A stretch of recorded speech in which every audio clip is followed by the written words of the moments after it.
Dusun Legetang. Pada masa lampau adalah permata tersembunyi di dataran tinggi Dieng, Jawa Tengah. Terletak di kaki Gunung Pengamun-amun yang menjulang ke Labu. Dusun ini dikelilingi ladang kentang yang hijau subur, berkilau di bawah sinar matahari pagi. Rumah-rumah bunga-bunga liar yang harum, penduduknya dalam jumlah yang cukup banyak, hidup dalam kemakmuran sederhana. Setiap senja, aroma masakan dari dapur-dapur kayu mengeluar, bercampur dengan tawa anak-anak yang bermain di jalan setapak. Di tengah dusun, Legetan kecil menjadi pusat kehidupan. Setiap malam, pentas tari Lengger digelar dengan gamelan yang mengalun lembut dan penari-penari yang berputar anggun dalam pakaian warna-warni. Warga dan tamu dari desa tetangga seperti Pekasiran dan Batur berbondong-bondong datang membawa cerita dan tawa. Namun, di balik kemeriahan itu, ada bayang-bayang gelap, bisik-bisik tentang kemaksiatan mengintai. Legetang terlalu liar, kata para tetua di desa lain, menggelengkan kepala saat mendengar cerita tentang perjudian, minuman keras, dan malam-malam yang berakhir dengan dosa. Siti, seorang gadis belia dengan rambut hitam panjang dan mata penuh rasa ingin tahu, tinggal di ujung dusun bersama ibunya, Mak Sari, seorang janda yang dikenal pendiam namun teguh. Mak Sari sering memperingatkan Siti tentang bahaya pentas malam itu. Dusun ini lupa pada Tuhan, katanya, sambil menatap musola kecil di dekat rumah yang jarang dikunjungi oleh warga. Tapi Siti, dengan jiwa muda yang penuh semangat, lebih tertarik pada irama gamelan dan gaun-gaun indah para penari. "Hanya tarian, Bu," bantahnya. Meski hatinya kadang gelisah mendengar desas-desus tentang apa yang terjadi setelah lampu-lampu padam. Pada suatu sore, langit Dieng berubah kelabu. Hujan gerimis mulai turun, menyapu debu dari jalan-jalan tanah. Siti baru pulang dari pasar di Pekasiran, membawa keranjang berisi sayuran dan seikat bunga untuk Mak Sari. Dari beranda rumahnya, ia memandang Gunung Pengamun-amun yang diselimuti kabut. "Hujan ini tidak biasa," gumamnya, merasakan angin yang membawa aroma tanah basah dan sesuatu yang sulit dijelaskan, seperti firasat. Malam itu hujan semakin deras dan gemuruh petir mengguncang langit. Tanpa mereka sadari, bencana sedang menantinya. Hujan tak kunjung reda, mengubah jalan-jalan Legetang menjadi sungai lumpur. Di rumah Pak Lurah Joko, kepala dusun yang dikenal keras kepala namun disegani, para tetua berkumpul di ruang tamu yang diterangi lampu minyak. Ki Ageng, dukun desa yang sudah rentah, duduk di sudut dengan wajah yang penuh kerut. "Tanah di lereng Pengamun-amun retak-retak," katanya. Suaranya bergetar. "Semalam aku bermimpi buruk. Bumi menangis dan gunung itu murka." Namun Pak Joko yang lebih percaya pada logika daripada ramalan, dia hanya tertawa. "Gunung itu diam sejak zaman kakekku. Hujan ini akan berlalu."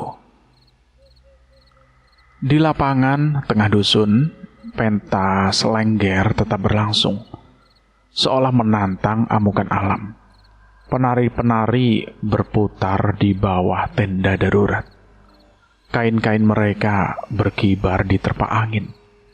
Gamelan mengalun meski suaranya hampir tenggelam oleh deru hujan. Di sudut lapangan, beberapa lelaki bertaruh dengan kartu-kartu kumal, sementara botol-botol arak berpindah tangan. Siti yang menyelinap dari rumah untuk menonton, berdiri di pinggir kerumunan. Matanya terpaku pada seseorang penari bernama Wulan, yang dikenal sebagai Bintang Legetang. Wulan penari dengan penuh pesona, tapi ada kesedihan di matanya yang tidak bisa disembunyikan. Tiba-tiba menjelang tengah malam, bumi berguncang. Suara gemuruh mengerikan menggema dari arah pengamun-amun, seperti ribuan kerbau yang berlarian. "Longsor!" teriak seorang warga, sebelum siapapun sempat berlari. Gelombang tanah, batu, dan lumpur meluncur turun dengan kecepatan maut.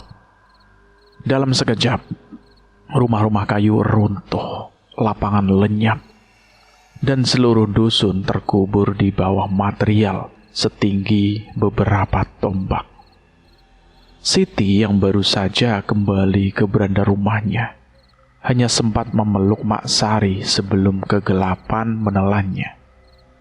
Jeritan warga, suara kayu yang patah, dan deru longsor bercampur menjadi simfoni kengerian yang tak akan pernah dilupakannya. Pagi tiba dengan keheningan yang mencekam. Dusun Legetang tak lagi ada.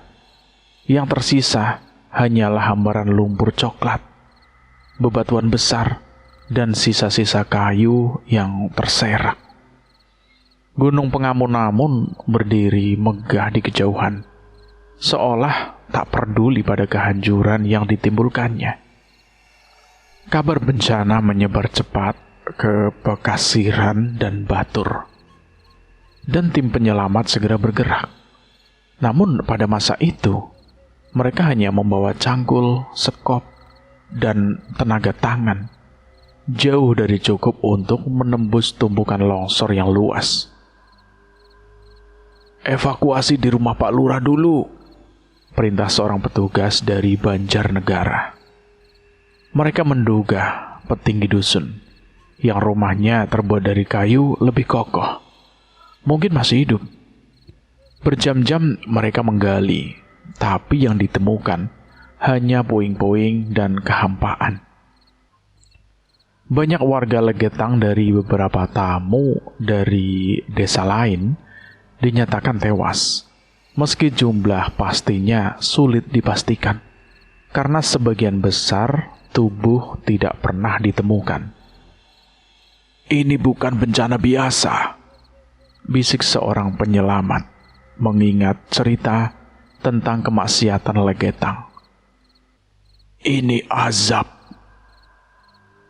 Di tengah reruntuhan, sebuah keajaiban kecil terjadi. Siti dan Mak Sari yang rumahnya berada di pinggir dusun dekat jurang selamat. Longsoran berhenti beberapa langkah dari beranda mereka, meninggalkan rumah kecil itu utuh meski miring. Mereka ditemukan oleh tim penyelamat, meringkuk di bawah reruntuhan beranda, pingsan namun bernafas. "Tuhan masih sayang kalian," kata seorang penyelamat, menggendong Siti yang lemas ke kereta kuda menuju Pekasiran. Di belakangnya, Mak Sari menangis tanpa suara, memandang tepat yang dulu mereka panggil adalah rumah. Di Pekasiran, Siti dan Mak Sari tinggal di rumah Pak Deminto, kerabat Mak Sari yang baik hati. Trauma membuat mereka jarang berbicara, tapi telinga mereka menangkap bisik-bisik warga. "Legetang dihukum seperti kaum Sodom," kata seorang tetua di masjid desa, mengutip ayat Al-Quran tentang azab bagi kaum yang bermaksiat. Cerita tentang Legetang menyebar seperti api. Perjudian di musola, perzinahan setelah pentas lengger, bahkan tuduhan tentang penyimpangan seksual yang membuat warga Pekasiran bergidik. "Mereka menari sampai lupa Tuhan," tuduh seorang ibu sambil menatap Siti dengan penuh curiga. Siti yang masih berusaha memahami kehilangannya, merasa terpojok. Ia ingat Wulan, penari yang selalu memberinya bunga, dan Pak Tarmo, petani kentang yang murah hati. "Apa benar mereka sejahat itu, Bu?" tanyanya pada Mak Sari suatu malam, saat mereka duduk di beranda rumah Pak De Minto. Mak Sari menghela nafas panjang. "Manusia punya dosa, Nak. Tapi kita tak tahu rencana Tuhan. Mungkin ini ujian, mungkin ini peringatan." Misteri longsoran itu sendiri menambah kengerian. Gunung Pengamun-amun berjarak jauh di Legetan. Dipisahkan jurang dan sungai kecil. "Tanah itu seperti terbang," kata Ki Ageng, yang selamat karena sedang mengunjungi keluarga di Batur malam itu. "Longsoran melompati jurang dan hanya menimpa Legetang tanpa menyentuh desa di bawahnya." Cerita tentang tanah terbang ini membuat warga semakin yakin bahwa ini bukan sekedar bencana alam, melainkan hukuman ilahi. Siti meski skeptis tidak bisa menyingkirkan rasa takut yang merayap di hatinya setiap kali mendengar cerita itu. Beberapa bulan setelah tragedi, pemerintahan Kabupaten Banjarnegara mendirikan tugu peringatan di lokasi yang kini disebut Dusun Kepakisan. Tugu sederhana dari batu itu berdiri di tengah hamparan tanah yang masih berbau lumpur. Di permukaannya terukir tulisan yang memperingati kematian banyak penduduk Legetang dari beberapa tamu dari desa lain akibat longsoran Gunung Pengamun-amun pada malam kelabu itu. Siti yang diizinkan Pak De Minto untuk menghadiri peresmian berdiri di depan tugu dengan mata berkaca-kaca. Di sekitarnya banyak warga dari desa tetangga berdoa. Beberapa menangis terseduh. Seorang kiai memimpin tahlil. Suaranya bergema di udara pagi yang dingin. Siti memandang tugu itu, rasa campur aduk antara duka dan kemarahan. "Kenapa kami, Tuhan?" bisiknya dalam hati, mengenang wajah-wajah yang hilang. Wulan, Pak Tarmo, dan anak-anak yang dulu bermain dengannya. Malam itu di Pekasiran, Siti bermimpi tentang Legetang. Dalam mimpinya, dusun itu masih utuh, tapi kosong. Ia berjalan di lapangan, mendengar gamelan yang sayup-sayup, dan melihat Wulan menari sendirian. "Kami tak jahat, Siti," kata Wulan, sebelum bayangannya lenyap. Siti terbangun dengan air mata, berjanji pada dirinya sendiri untuk mencari jawaban. Apakah Legetang benar-benar dihukum? Atau ini hanya takdir alam yang kejam? Waktu berlalu, dan Siti tumbuh menjadi wanita tangguh. Ia pindah ke Banjarnegara, bekerja sebagai guru di sekolah dasar, dan berusaha meninggalkan trauma masa kecilnya.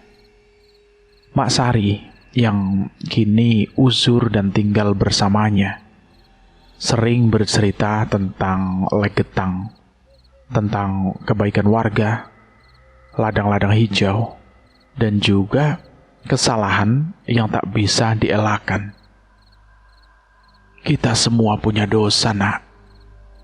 Tapi Tuhan Maha Pengampun," Kata dia, Siti mulai meneliti sejarah Dieng, membaca buku-buku tua, dan berbincang dengan para ahli geologi yang datang ke Banjarnegara. Ia belajar bahwa tanah vulkanik Dieng memang labil, rentan longsor saat hujan deras. Lereng pengamun-amun yang curam dan gundul akibat pertanian adalah bom waktu.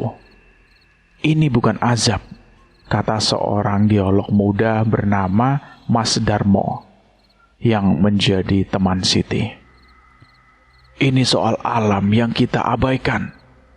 Siti mengangguk, tapi hatinya masih bergulat dengan cerita tentang tanah terbang yang diceritakan Ki Ageng. Sebagai guru, Siti mulai mengajarkan murid-muridnya tentang pentingnya menjaga lingkungan, menanam pohon di lereng, mengenali retakan tanah, dan membaca tanda-tanda alam. Kita tak bisa melawan kehendak Tuhan, tapi kita bisa belajar dari bumi, katanya di kelas. Suaranya penuh keyakinan. Di luar kelas, ia juga aktif di komunitas desa, mengkampanyekan kewaspadaan terhadap bencana. Namun setiap kali hujan deras turun, ia tidak bisa menahan diri untuk tidak memandang langit, mengingat gemuruh mengerikan malam itu. Bertahun-tahun kemudian, Siti kembali ke Pakistan untuk memperingati peristiwa kelabu Legetang. Tugu peringatan masih berdiri, meski catnya mulai mengelupas dan lumut merayap di sela-sela batu. Di depan tugu, ia bergabung dengan banyak warga, termasuk beberapa penyintas dari desa tetangga yang dulu membantu evakuasi. Mereka berdoa bersama, menaburkan bunga, dan berbagai cerita tentang Legetang, tentang kehidupan yang pernah ada, dan pelajaran yang ditinggalkannya. Siti berdiri sendirian di depan tugu setelah acara selesai, memandang tulisan yang mulai pudar. Ia teringat Wulan, Pak Tarmo, dan anak-anak yang tak pernah ditemukan. "Maafkan kami," bisiknya entah pada siapa. Dalam hatinya, ia telah berdamai dengan masa lalu. Legetang, baginya, bukan hanya dusun yang terkubur, tapi juga cermin kehidupan tentang kerapuhan dosa, pengampunan, dan harapan. Kisah Legetang tetap hidup di Dieng, diwariskan dari generasi ke generasi sebagai peringatan tentang harmoni dengan alam dan Tuhan. Siti yang kini menjadi tokoh di komunitas Banjarnegara terus menceritakan kisah ini kepada murid-muridnya. Menulisnya dalam buku sederhana yang dibagikan ke sekolah-sekolah di bawah bayang-bayang pengamun-amun. Ia berjanji untuk menjaga warisan Legetang agar tragedi itu tidak hanya menjadi cerita tentang azab, tapi juga tentang keberanian untuk bangkit dan belajar. Begitulah ceritanya. Bagaimana menurut teman-teman tentang cerita ini? Silahkan tulis di kolom komentar. Terima kasih buat kalian semua yang sudah mendengarkan kisah ini sampai habis. Semoga kalian sehat selalu, panjang umur, bahagia selalu, dan selalu dimudahkan segala urusannya.